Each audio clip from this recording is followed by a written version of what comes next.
गुरु भक्ति योग। तत्पर एवं सन्निष्ठ शिष्य अपने आचार्य की सेवा में अपने संपूर्ण मन एवं हृदय को लगा देता है।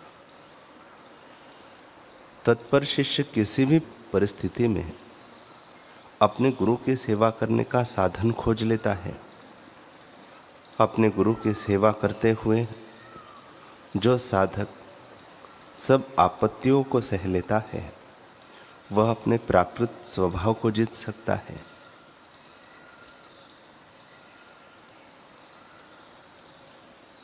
पवित्र वेदों के रहस्योद्घाटक आदि एवं पूर्ण ब्रह्म रूप महान गुरु को मैं नमस्कार करता हूँ, जो ज्ञान विज्ञान रूप वेदों के सार को भ्रमर की तरह चूसकर अपने भक्तों को देते हैं। शिष्य को जो अब अपने गुरु की सेवा करता हो, तब उसे बड़ी एकाग्रता तत्परता से सेवा में तल्लीन होना चाहिए। कल हमने सुना छठे पातशाह साहिब श्री गुरु हर गोविंद सिंह जी महाराज के शिष्य बधी चंद के बारे में। सत्संगियों के दुशाले वापस लाने हेतु गुरुदेव ने उन्हें आज्ञा की।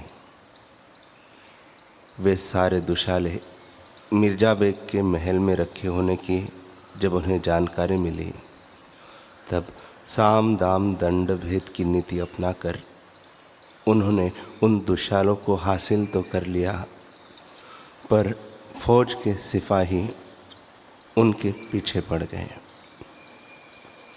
छिपते छिपाते बाबा बधी चंद उमरा नामक भटियारे के पास आए। वो अपनी भट्टी तपार कर बैठा हुआ था। बाबा बधी चंद ने सीधे उसके पास जाकर कहा कि मुझे छिपने का कोई स्थान मिलेगा क्या? तब उसने कहा, शाही फौज आपके पीछे पड़ी है, वो आपको ज़रूर ढूंढ निकालेगी।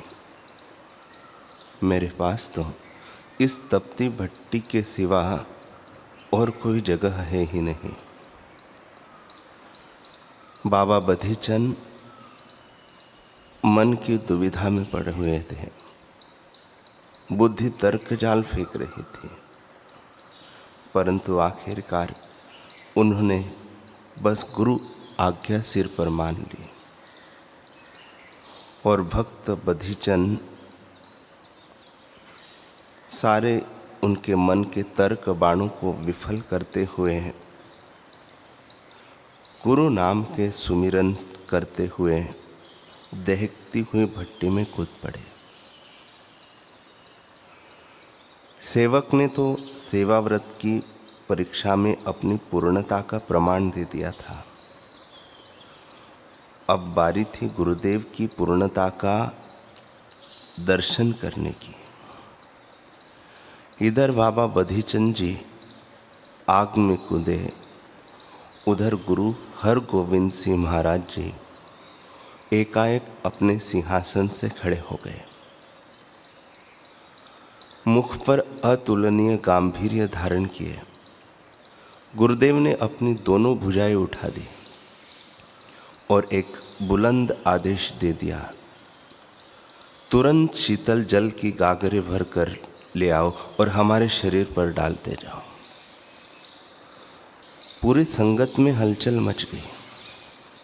आज तो इतनी गर्मी भी नहीं है, फिर जल से भरी घाघरे गुरुदेव क्यों मंगा रहे हैं? गुरुदेव का स्वर पुनः गूंजा, तुरंत अविलंब जल से भरी गागरे लाओ। जिसके हाथ में जो लगा वह जल भरकर लाने लगा। बड़ी बड़ी मशकें निकाल ली गई। भर भर कर शीतल जल गुरुदेव के ऊपर उंडेला जाने लगा। उधर बाबा बधी चंद जो कूदे तो आग में थे, पर उन्हें एक अपूर्व शीतलता का एहसास होने लगा। ऐसे शीतलता जो बाहर किसी सरोवर में कूदने पर भी कभी नहीं मिली। आग की लपटें उनके लिए गुरुदेव की शीतल गोद बन गई। वे दोनों नेत्र मूंदे उन आग की लपटों में गुरुदेव के ध्यान में निमग्न हो गए। सच ही तो कहा है आदि ग्रंथ साहिब में, जिस कहूँ तू प्रभ भैया सहाई, तिसु तति वाऊ न लागे काई। जिसकी सहायता सद्गुरु स्वयं करते हैं उसको तो गर्म हवा का झोंका भी नहीं छू सकता, फिर भला इन आग की लपटों की क्या बिसात है। इतने में बाबा बधीचंद का पीछा करते हुए शाही फौज उन्हें पकड़ने की मंशा से वहां पर पहुंच गई। इधर ढूंढा उधर ढूंढा, बहुत ढूंढा, हर कोने कोने में उन्हें ढूंढा गया, परंतु बाबा बधीचंद को पकड़ना तो दूर, वे उनको देख भी न पाए। देखते भी कैसे? भक्त अग्नि स्नान जो कर रहा था, आग की लपटों में भी आज गुरु के कार्य में अपनी पूरी सेवा निभाई थी उसने। जैसे ही सैनिक भट्टी के पास पहुंचे, लपटें तीव्र हो गई और बाबा को पूरी तरह से ढक लिया। आखिरकार थक हार कर सैनिक वापस लौट गए।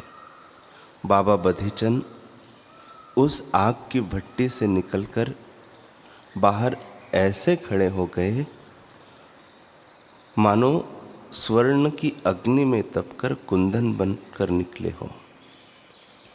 उमरा भटियारा की आंखें फटी की फटी रह गई। जिस भट्टी का एक अंगारा भी उचक कर चमड़ी पिघला दे, उसमें कूद कर भी बाबा बधीचंद का बाल भी बांका नहीं हुआ था। ऐसा कैसे हो गया? जिसका सद्गुरु पूर्ण होता है, उसे जलाने के लिए चाहे दुनिया भर की आग भी क्यों न ठन जाए, तो भी उसका एक रोम तक नहीं जला सकते। और यह तो गुरुदेव ने ही सारा ताप अपने देह पर धारण कर लिया था। जब बाबा बधीचंद आग से बाहर निकले तो गुरुदेव भी अपने सिंहासन पर बैठ गए। बाबा बधीचंद ने तुरंत दुशालों को लिया और गुरुदेव के चरणों में हाजिर हो गए। गुरुदेव की आंखों में गर्व की चमक थी। शाबाश पुत्र शाबाश, तूने आज बता दिया कि गुरु का पुत्र कैसा होता है।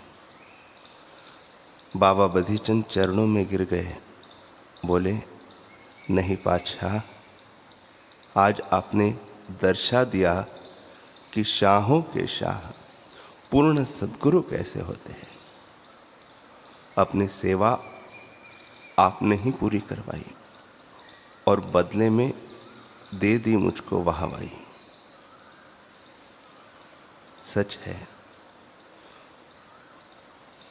जब गुरु भक्त पूरी लगन से गुरु की आज्ञा में लगता है, गुरु की सेवा में लगता है, और तब उसे कदम कदम पर गुरु आज्ञा के प्रति अपने समर्पण की अग्नि परीक्षा देनी पड़ती है।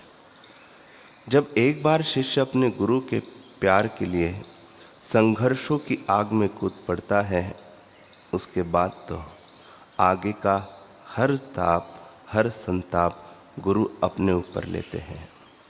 अपने सेवक शिष्य को विजयी योद्धा बनाकर ही दम लेते हैं।